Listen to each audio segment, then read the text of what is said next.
Today I want to talk to you about the Mobibooth Cruise. I wanted to mention a couple things you may not know about the item.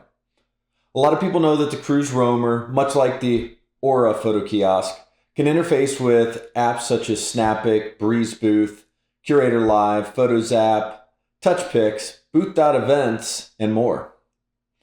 But did you know that it also works with manual functionality?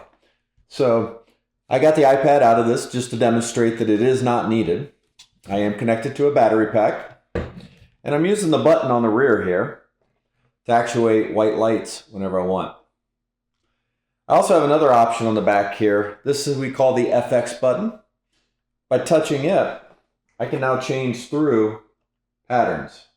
Now the patterns will go red, green, blue, and they will cycle through the same sequence each time.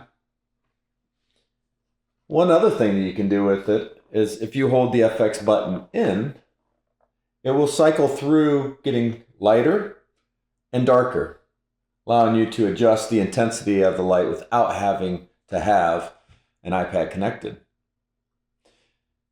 If you have any questions about the Cruise, give us a call, 1-800-731-6485, or visit us at mobibooth.co. We'd love to talk to you about the wonderful Mobibooth Cruise.